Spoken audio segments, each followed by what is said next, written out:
Hello students. जैसा कि आप सब जानते हैं, एसएससी सीजीएल ने अपने पैटर्न जो है बहुत सारे चेंज किए हैं इस बार 2022 के नोटिफिकेशन में। स्टूडेंट की बार बार डिमांड आ रही है कि सर नया पैटर्न क्या है, कैसे, कुछ समझ में नहीं आ रहा। जैसे कि टीयर वन क्वालिफाइंग नेचर होगा कि नहीं होगा, और जो ऐसे लेटर राइटिंग है वो तो पूरी तरीके से कैंसिल कर दिया गया है। और कैसे कंप्यूटर टेस्ट कैसे होगा, क्या वो क्वालिफाइंग नेचर में होगा, कैसे होगा, क्या मेंस को ही जो है एकदम पूरी तरीके से मेन ही माना जाए, कैसे कैसे क्या सारी चीजें हैं, इन सब चीजों को हम लोग आज डिस्कस करेंगे। और हर एक क्वेश्चन को जो है आपको आंसर किया जाएगा बहुत ही इत्मीनान से, बेहतरीन तरीके से। तो आइए शुरू हो जाइए। यहाँ पे क्या क्या चीजें मैं कवर करने वाला हूँ, टीयर वन का पूरा पैटर्न क्या, एग्जाम क्या, क्वालिफाइंग नेचर होगा कि नहीं होगा, इन चीजों का आंसर आपका दिया जाएगा।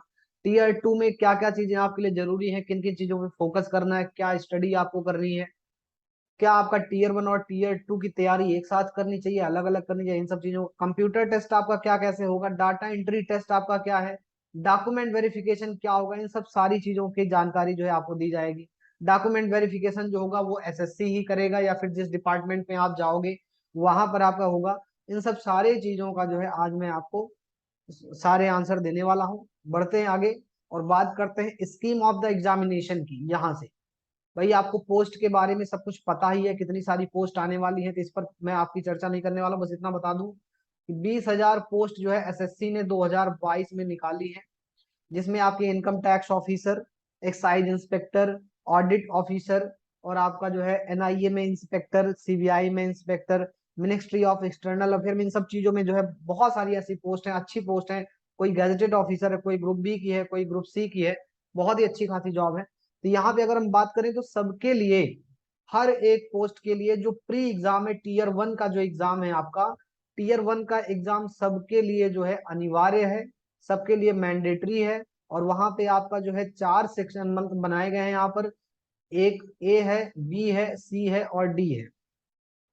और इनमें जो है नंबर ऑफ क्वेश्चन आपके 25 25 25 25 जैसे पहले था, सेम वैसे ही यहाँ पे दिया गया। 1 आवर का पहले होता था, सेम वैसे ही दिया गया है। और यहाँ बताया गया है कि tier one will consist of objective type. Objective type आपका होगा, मल्टीपल चॉइस क्वेश्चन होंगे।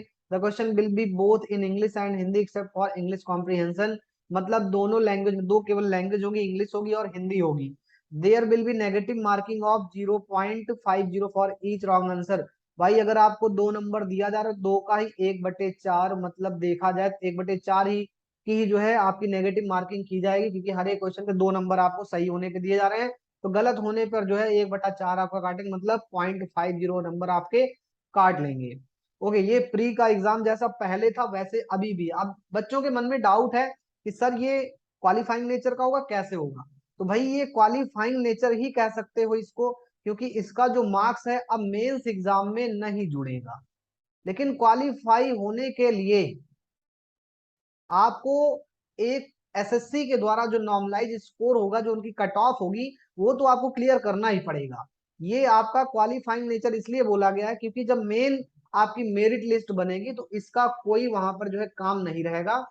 जैसे आरआरबी एनटीपीसी के एग्जाम में हुआ था कि प्री क्वालिफाई किया गया और उसके मेंस के आधार पर जो है बच्चों को पोस्ट जो है बांटी गई, तो वैसे यहाँ पे भी होगा।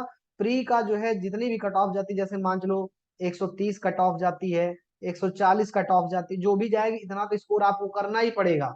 कुछ बच्चे सोच रहे हैं कि सर वहां पे दिया गया यूआर कैटेगरी के लिए 30% और ईडब्ल्यूएस के लिए 25%, ये जो है पासिंग। भैया ये मिनिमम है, इस उसमें मत रहना, ये मिनिमम मार्क्स, मतलब इसके नीचे रहेगा तो आप बिल्कुल भी लिस्ट में कहीं नहीं आओगे। मेरिट वगैरह तो भूल जाओ फिर। तो आपका जो मेरिट लिस्ट वगैरह बनेगी, मान के चलो कम से कम 130 के आसपास, 140 के आसपास मेरिट जैसे पहले बनती आई है वैसे ही बनेगी। बस ये जो नंबर हैं आपके प्री के, ये मेंस में नहीं जुड़ेंगे। चाहे आप 200 में से 190 नंबर ले आओ, चाहे 200 के आप 200 ले आओ, इसका कोई मतलब नहीं है। मतलब ये है कि हाँ आप अच्छे स्टूडेंट हो, आप मेंस में भी अच्छा करोगे। प्री अगर आपका अच्छा जाएगा तो इसका मतलब मेंस भी आप अच्छा करोगे। मेहनत तो आपकी प्री और मेंस की एक साथ करनी पड़ेगी। तो आइए बढ़ते हैं आगे और देखते हैं टीयर टू के बारे में। टीयर टू का जो है, जो मेन आपका एग्जाम है, उसका क्या नेचर है, उसमें कैसे कैसे चीजें हैं, कट ऑफ कैसे जाएगी, सारी चीजें देखते हैं। टीयर टू में यहाँ पर 2 सेशन बनाए जाएंगे और 3 पेपर बनाए जाएंगे। तो मैं आपको यहाँ पे बता रहा हूँ 3 पेपर कैसे कैसे होंगे, किसके लिए होंगे। तो एक पेपर तो ये आपके लिए होगा, सबके लिए है, ये सबके लिए मैंडेटरी है। सारे स्टूडेंट्स के लिए पेपर 1 जो है ये आपका मैंडेटरी है, जो भी आप मेंस में बैठोगे।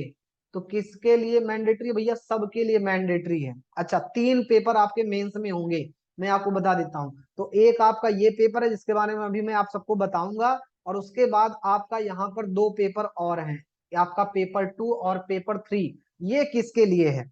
तो पहला वाला पेपर तो सबके लिए है, और जिन बच्चों ने स्टैटिकल ऑफिसर मतलब जेएसओ जूनियर स्टैटिकल ऑफिसर का फॉर्म भरा भरा हुआ है, जेएसओ का फॉर्म भरा हुआ है, उनके लिए ये मैंडेटरी होगा। किसके लिए? जेएसओ के लिए। बाकी अदर पोस्ट के लिए केवल पेपर 1 देना जरूरी है, लेकिन अदर जिन्होंने जेएसओ का फॉर्म भरा हुआ है उनके लिए ये पेपर भी उसके साथ साथ, मतलब पेपर 1 के साथ साथ पेपर 2 भी देना इनके लिए जरूरी है। वहीं पर जिन बच्चों ने एएओ असिस्टेंट ऑडिट ऑफिसर का फॉर्म भरा हुआ है, एएओ का, तो उनको एक फर्स्ट पेपर के साथ साथ उन्हें थर्ड वाला पेपर भी देना जरूरी है। ये चीज आपको समझ में अगर आ गई हो, क्लियर है तो ठीक है, नहीं कोई डाउट हो तो आप कमेंट बॉक्स में हमको कमेंट कर देना, हम क्लियर कर देंगे आपको। ओके, बात आपको समझ में आ गई। तो 3 पेपर आपके मेंस में होंगे, एक पेपर 1 होगा, एक पेपर 2 होगा, एक पेपर 3 होगा। पेपर 1 सभी स्टूडेंट्स के लिए मैंडेटरी है, जैसे इनकम टैक्स ऑफिसर के लिए आपने भरा हुआ है, या एक्साइज इंस्पेक्टर के लिए भरा है, एनआईए के लिए भरा हुआ है, आपने सीबीआई के लिए भरा हुआ है, सबके लिए, चाहे जेएसओ के लिए भरा है, चाहे एएओ के लिए भरा है, सबके लिए मैंडेटरी है पेपर 1 देना। ओके, और हमने जैसा बताया जेएसओ के लिए, तो जेएसओ के लिए पेपर 1 पेपर 2 देना जरूरी है, और एएओ असिस्टेंट ऑडिट ऑफिसर के लिए पेपर 1 एंड 3 देना जरूरी है। तो बात करते हैं, जब सबके लिए मैंडेटरी है तो आपको इसमें करना क्या है। तो यहाँ पर 3 सेक्शन बनाए गए हैं। सेक्शन 1 है, सेक्शन 1 में आपको मैथमेटिक और रीजनिंग जो है यहाँ पर जो है आपके क्वेश्चन होंगे। सेक्शन 1 में पहला सेक्शन जो है आपका मैथमेटिक और रीजनिंग का होगा, 2 सब्जेक्ट आएंगे। मैथमेटिक्स के 30 क्वेश्चन होंगे और रीजनिंग के 30 क्वेश्चन होंगे। टोटल आपका 60 क्वेश्चन हो जाएगा, हर एक क्वेश्चन सही होने पर 3 नंबर दिए जाएंगे। टोटल मैक्सिमम मार्क्स आपका 180 हो जाएगा। ये आपका 1 आवर का 60 क्वेश्चन होगा। ये जो 60 क्वेश्चन है आपका, ये 1 आवर के लिए रहेगा। उसके बाद इसी के जस्ट बाद ये सेशन आपका जो है, जैसे ही मतलब ये पेपर आपका 60 मिनट का खत्म होगा, तुरंत आपका दूसरा सेक्शन स्टार्ट हो जाएगा। उस दूसरे सेक्शन में आपको इंग्लिश और जनरल अवेयरनेस के, मतलब history, geography, science, economics, current affair, ऐसे क्वेश्चन होंगे। इंग्लिश कॉम्प्रिहेंशन जिसमें आपका direct indirect narration, vocab, comprehension, error detection, ऐसी सारी चीजें होंगी।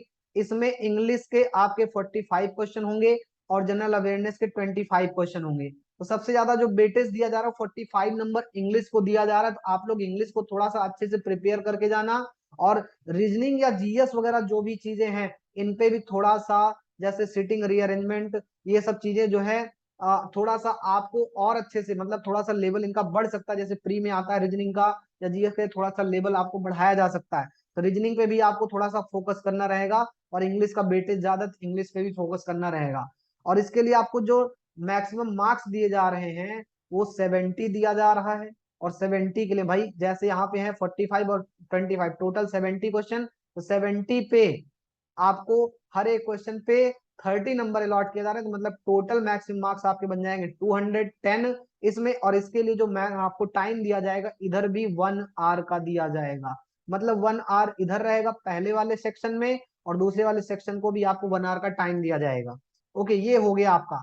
और उसके बाद अगर हम बात करें तो आपको फिर सेक्शन 3 में लाया जाएगा। सेक्शन 3 में कंप्यूटर नॉलेज मॉड्यूल होगा। कंप्यूटर से रिलेटेड आपसे क्वेश्चन मल्टीपल चॉइस के पूछे जाएंगे।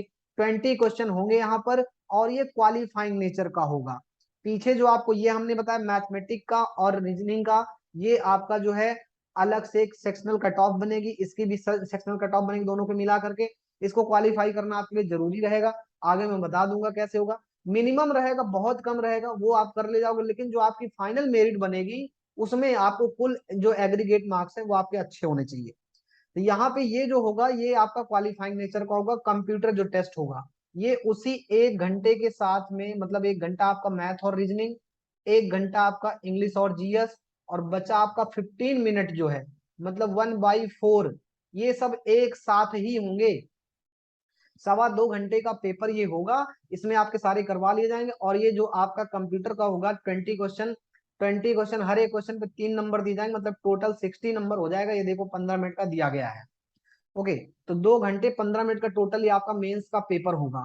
फिर उसके बाद आपको थोड़ी देर रिलैक्स करके, थोड़ा देर टाइम आपको दिया जाएगा, 10 मिनट 15 मिनट जो भी होगा वो देखा जाएगा। उसके बाद आपको 15 मिनट का एक डाटा एंट्री स्पीड टेस्ट जो है करवाया जाएगा। 1 डेटा एंट्री टास्क रहेगा, मतलब एक ही आपको करना रहेगा, और इसमें टाइपिंग करनी होती है। एक आपको पूरा मटेरियल दे दिया जाता है, एक आर्टिकल दे दिया जाता है, उसको लैपटॉप पे ही, सिस्टम पे ही आपको जो है पूरा वो टाइप करना होता है। की डिप्रेशन होता है, इसके बारे में आगे मैं अभी आपको बताता हूँ। इसके लिए आपको 15 मिनट का टाइम दिया जाएगा। मतलब टोटल जो टाइम है 1 सवा 2 घंटे का आपका पूरा पेपर होगा, जिसमें मैथ, इंग्लिश, रीजनिंग, जीए और कंप्यूटर नॉलेज टेस्ट हो जाएगा। फिर 15 मिनट का टेस्ट आपका थोड़ी देर बाद आपको कराएंगे सेशन सेकंड में। ये आपका जो है 15 मिनट का रहेगा। और जैसा कि यहाँ बताया गया, जो जेएसओ वाले के लिए होगा, ये आपका पहले जैसे पैटर्न था सेम वैसा ही स्टैटिक से क्वेश्चन 100 क्वेश्चन पूछे जाएंगे। 100 क्वेश्चन, हर एक क्वेश्चन पे 2 number, total maximum marks 200। 2 hours के लिए होगा। जो बच्चे जेएसओ का फॉर्म भरेंगे उनके लिए, सबके लिए नहीं है। जो बच्चे एएओ का फॉर्म भरेंगे उनके लिए सेम पैटर्न है। जनरल स्टडीज के क्वेश्चन 100 क्वेश्चन होंगे, 200 मैक्सिमम मार्क्स के लिए। इसके लिए भी आपकी जो टाइमिंग होगी वो 2 आवर्स की होगी। और ये दूसरी डेट में कराया जाएगा आपका। जैसे मान के चलो, जैसे अभी 8 अगस्त को पेपर हुआ था मेंस का, और 10 अगस्त को जो है आपका जो है जेएसओ का और एयू का सेम वैसे, मतलब एक डेट छोड़ के 2 दिन बाद आपको बुला करके इनका जो है एग्जाम करवाएंगे। फिर यहाँ पे देखते हैं क्या जो है, कैसे जो है एग्जाम बताया गया है कि ये कैसे क्वालिफाइंग नेचर होगा, क्या होगा। देखते हैं, लिखा हुआ है tier 2 will include conducting of paper 1।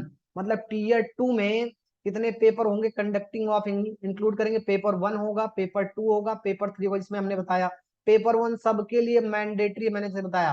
Paper 2 किसके लिए होगा, पेपर 2 होगा जेएसओ के लिए। पेपर 3 किसके लिए होगा, ये होगा आपको जैसे बताया गया एएओ के लिए। तो इसमें कोई दिक्कत नहीं, आपको सब बता दिया गया है। Paper 1 is compulsory for all the post, जैसा कि मैंने आपको बताया कि सभी पोस्ट के लिए कंपलसरी है। चाहे आप अदर पोस्ट के लिए डाल रहे हो, चाहे आप जेएसओ के लिए डाल रहे हो, चाहे आप एओ के लिए, सबके लिए कंपलसरी है। Paper 2 will be for only those candidate who apply for the post of junior statistical officer. Second वाला जो है उनके लिए मैंडेटरी है, जो स्टैटिकल ऑफिसर के लिए जा रहे हैं in the ministry of statics and program. उसके बाद बोला गया पेपर 3 किसके लिए होगा, पेपर 3 जो मैं आपको चीजें बता चुका हूँ वही है। और बोला गया paper 1 will include following 3 section having 2 modules each। बता रहे हैं ये मॉड्यूल होगा। पेपर 1 जो होगा आपका, उसमें 3 सेक्शन, 1 2 3 मैंने जो कि आपको बता दिया है सब। ऐसे आपका 3 सेक्शन होगा। पहले सेक्शन में आपका जो है मैथ और रीजनिंग एबिलिटी रहेगी। और पेपर सेकंड में सेक्शन जो 2 होगा उसमें इंग्लिश लैंग्वेज और जनरल अवेयरनेस रहेगा। और जो सेक्शन 3 होगा उसमें कंप्यूटर नॉलेज टेस्ट और डाटा एंट्री टेस्ट होगा। ओके, नेक्स्ट अगर हम बात करें तो यहाँ पे बोला गया है जो paper 1 will be conducted in 2 session. Paper 1 जो होगा 2 सेशन में होगा। सेशन 1 एंड सेशन 2, मतलब 2 सेशन बनाए गए हैं। ऑन सेम डे, मतलब उसी दिन आपका पेपर होगा।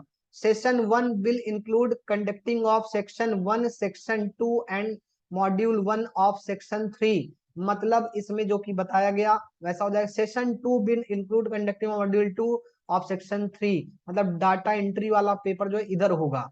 उसके बाद therefore duration of session one will be 2 hour 15 minute, जैसे कि आपको बताया गया। जो सेशन 1 होगा वो कितने देर का होगा, 2 hour 15 मिनट का होगा। और जो सेशन 2 होगा जिसमें डाटा एंट्री टेस्ट होगा वो केवल 15 मिनट के लिए होगा, मतलब आपको बीच में 10-15 मिनट का गैप दिया जाएगा।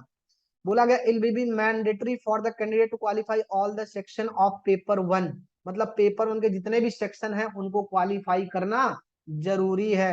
मतलब मैथ और रीजनिंग वाला मिला करके क्वालिफाई करना जरूरी है। फिर आपका इंग्लिश और जीए वाला क्वालिफाई करना जरूरी है। फिर आपका जो कंप्यूटर टेस्ट है और प्लस जो डाटा एंट्री वाला टेस्ट है ये भी पास करना मतलब जरूरी है। तो इन तीनों को अलग अलग आपको पास करना जरूरी, फिर उसके बाद आपकी एक फाइनल कट ऑफ बनेगी। तो बात करते हैं tier 2 will consist of objective type question. इसमें आपके ऑब्जेक्टिव टाइप क्वेश्चन होंगे, multiple choice question except for module 2 of section 3 of paper 1। मतलब जो आपका मॉड्यूल 2 होगा सेक्शन 3 का जो पेपर 1 होगा, ओके, पेपर 1 का जो मॉड्यूल 3 सेक्शन 3 उसका मतलब जो बताया गया डीएसटी का। ओके, डीएसटी जो आपको बताया गया है ये आपका ऑब्जेक्टिव टाइप नहीं होगा। ऑब्जेक्टिव टाइप क्या होगा, मैथ का क्वेश्चन, रीजनिंग का क्वेश्चन, इंग्लिश का, जीए का, और कंप्यूटर नॉलेज का जो एग्जाम होगा वो मल्टीपल चॉइस होगा। इसको छोड़ करके मल्टीपल चॉइस नहीं होगा, इसमें टाइपिंग करनी होती है आपको, बहुत ही कम टाइपिंग होती है, आपको हम बता देंगे कैसे टाइपिंग करनी है। फिर उसके बाद the question will be set both in English and Hindi except for English language, मतलब आपके इंग्लिश और हिंदी दोनों लैंग्वेज में आपके जो है एग्जाम होंगे। There will be negative marking of 1 mark, ये बहुत ही इंपॉर्टेंट चीज है। नेगेटिव मार्किंग होगी कितने की भैया, यहाँ पे 1 मार्क मतलब 1/3, जैसे कि आपका जो आरआरबी एनटीपीसी में किया गया था, प्री एग्जाम में भी 1/3 था, मेंस में भी 1/3 था, लेकिन यहाँ पे प्री में 1/4 है और मेंस में 1/3। मतलब आपको इस बार थोड़ा सतर्क रहना पड़ेगा, मेंस में ऐसे तुक्का नहीं लगा सकते हो आप, तुक्का लगाओगे तो वहां पे गलत होने के चांसेस आपके ज्यादा रहेंगे और नंबर कटने के चांसेस ज्यादा, क्योंकि 1/4 आपका कम नंबर काटता, 1/3 आपका ज्यादा नंबर काटेगा। पहले 4 में से 1 नंबर काटा जाता था, आज 3 में से ही 1 नंबर काट ले रहे हैं।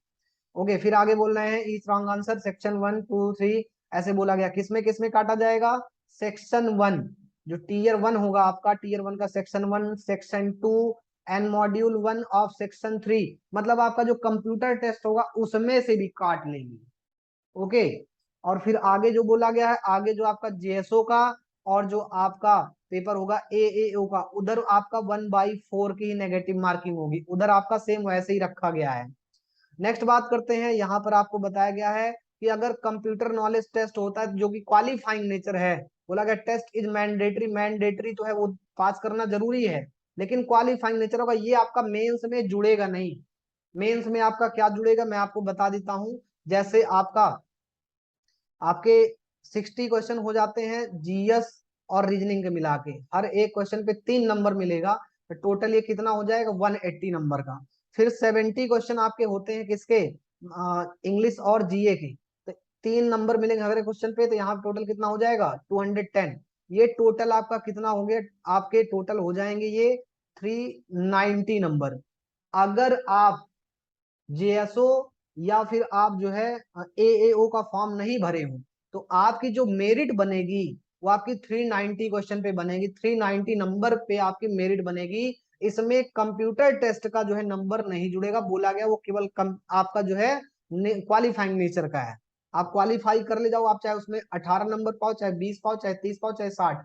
कंप्यूटर का जो टेस्ट है वो आपका 60 नंबर का है, जिसमें से बोला गया है 18 नंबर ले आना आपके लिए मिनिमम अनिवार्य है, मैंडेटरी है, तभी आप पास माने जाओगे। अच्छा, जैसे मान के चलो कंप्यूटर टेस्ट में किसी बच्चे का 40 नंबर आ गया, 30 नंबर आ गया, क्या उसका फायदा होगा, क्या वो अगर किसी का 50 नंबर आ रहा है, 60 में से 60 आ रहा है, तो क्या उसको फायदा होगा, जी हाँ दोस्तों, वो उसको फायदा देकर जाए, क्योंकि यहाँ पे देखिए लिखा हुआ है however while shortlisting candidate post where computer proficiency is prescribed assistant section, ऐसे करके दिया गया है, तो कहा गया है कि higher qualifying standard will be set in comparison to other post, मतलब जिनकी हाई क्वालिफाई है, मतलब जिन्होंने क्वालिफाई अच्छे तरीके से किया है, उनको ज्यादा प्रेफरेंस दिया जाएगा। जैसे ये ministry of external affair high post होती है, ओके, ये फ्रॉड इन्वेस्टिगेशन ऑफिस होता है, यहाँ पर ये सब हाई पोस्ट होती है, तो यहाँ पर आपको भी प्रेफरेंस दी जाएगी, इसलिए कंप्यूटर के जितने बढ़िया से क्वेश्चन आपके हो पाए उतना आपके लिए बेटर रहेगा। नेक्स्ट अगर हम बात करें यहाँ पर मॉड्यूल 2 जो है सेक्शन 3 का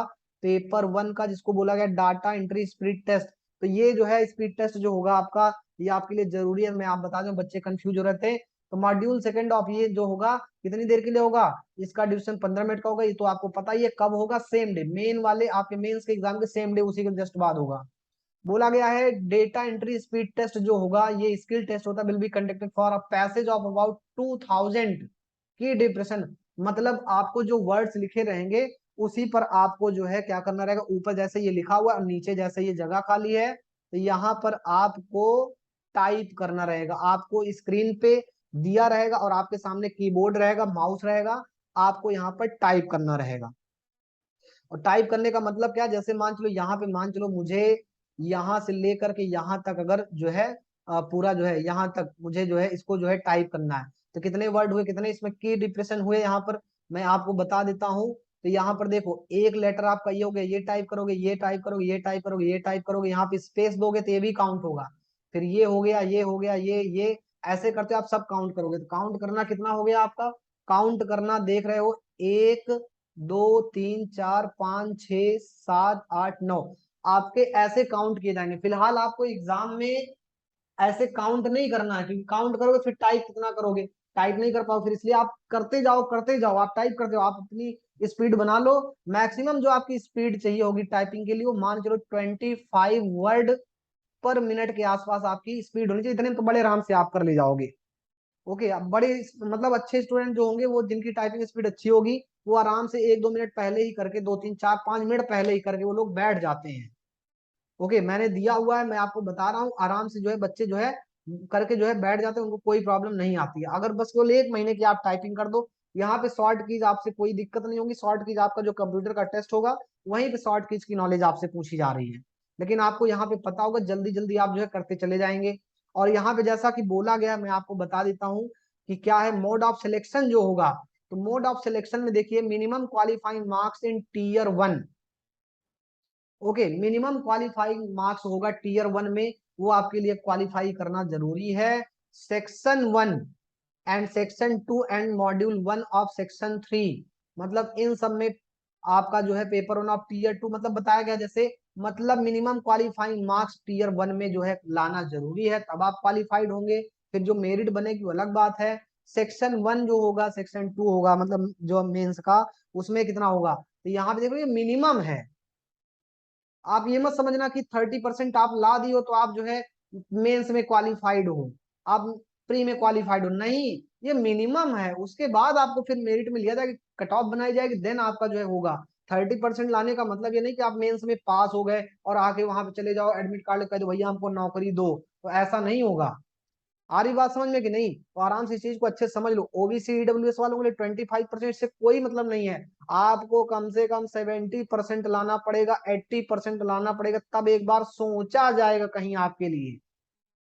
और अगर आप जो है अच्छे से क्वालिफाई करना चाहते हो तो यूआर कैटेगरीज के लिए मैं बता रहा हूँ कम से कम 80% तो होना ही चाहिए, तब कहीं जाकर एक बार एसएससी आपके बारे में सोचेगा।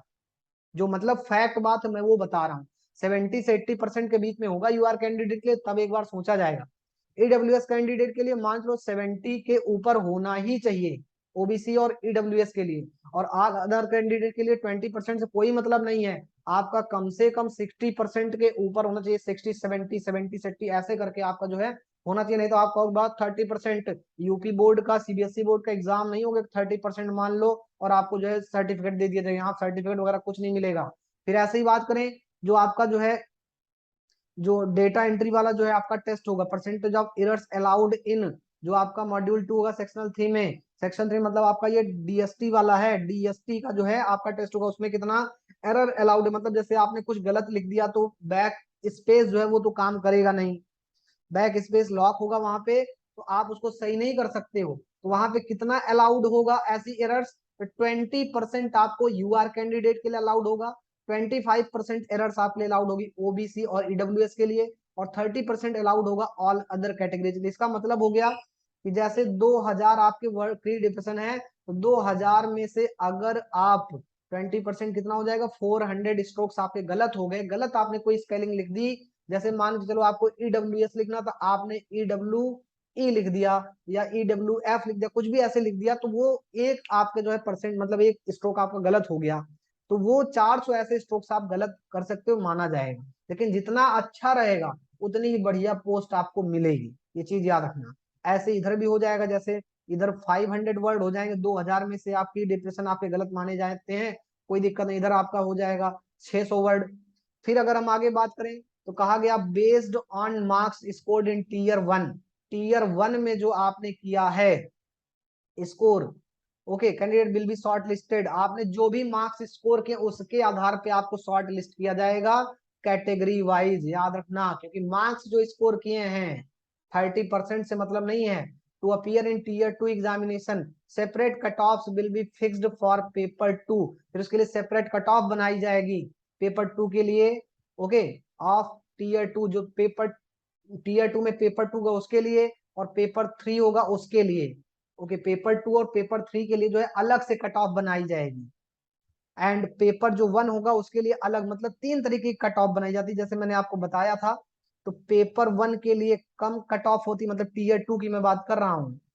टीयर 2 में जो आपकी कट ऑफ बनेगी पेपर 1 के लिए, पेपर 2 जेएसओ के लिए और पेपर 3 के लिए मतलब एओ के लिए, तो भैया इसकी कम कट ऑफ जाती है, इसकी मान के चलो आप जो है कम से कम कट ऑफ जाती है जैसे आप मान लो कि 140 मान लो यूआर कैटेगरी की, तो जो जेएसओ की कट ऑफ होगी वो मान चलो कम से कम 160 या 70 के आसपास होगी। और जो एएओ की कट ऑफ होगी ये मान चलो 170 75 के आसपास होगी। तो वही करें, इनकी अलग अलग कट ऑफ बनेगी, यही यहाँ पर पैरा नंबर 16.3 में आपको ये चीज मेंशन की गई है। फिर बात करें अगर हम लोग यहाँ पर टीयर 4, जो टीयर 2 दिया गया, examination will be conducted for all candidates qualified in tier 1, in tier 2 all the candidate will be required to appear in all 3 section of paper 1। मतलब जो आपको चीजें मैं बता चुका हूँ, पेपर कैसे कैसे पेपर करना है उसके लिए। नेक्स्ट अगर हम बात करें, based on aggregate performance in section 1 and section 2 of paper 1 of tier 2 examination, candidate will be shortlisted for evaluation section 3। तो इनके लिए सब मैं आपको बता चुका हूँ कैसे कैसे क्या करना है। मैं आपको आगे कुछ चीजें बता देता हूँ। मेरिट लिस्ट जो बनेगी, मेरिट लिस्ट के लिए इंपॉर्टेंट जो बोला गया, जैसे मैंने पीछे बताया, basis of overall performance of candidate in tier 2 exam. मतलब यहाँ पर प्री का जो मार्क्स है वो नहीं जुड़ेगा, जैसे पहले जुड़ता था अब नहीं जुड़ेगा। ओके, ये आपको यहाँ पे बताया गया है। Merit list for the post where DST is prescribed para will be prepared on the basis of aggregate marks scored in section 1 section 2। जहां पे डीएसटी की बात की गई है वहां पर बोला गया इज प्रिस्क्राइब्ड, वहां पर आपको क्वालिफाइंग मॉड्यूल ये सब जो है बोला गया हायर स्टैंडर्ड। मतलब डीएसटी में जितना ज्यादा स्कोर आप करोगे उतना ही ज्यादा आपके लिए बढ़िया रहेगा, बढ़िया पोस्ट आपको मिलेगी, आपके सिलेक्शन के ज्यादा चांसेस रहेंगे। ओके, तो ये आपको सारी चीजें मैंने यहाँ पर बता दी हैं, सब एकदम से क्लियर कर दिया है। कोई भी डाउट आपको अगर हो तो आप कमेंट बॉक्स में जा करके आप हमको जो है अच्छे से अपना जो है ये सब चीजें जो है एकदम कोई भी डाउट आपको ना रह जाए। ओके, सब अच्छे से क्लियर कर लो, कोई डाउट हो तो आप कमेंट बॉक्स में जा करके हमको आप बता दीजिए। Okay, thank you so much everyone for watching this video. Please इसको लाइक करिए, सब्सक्राइब करिए, कोई भी दिक्कत हो आप हमको बताइए।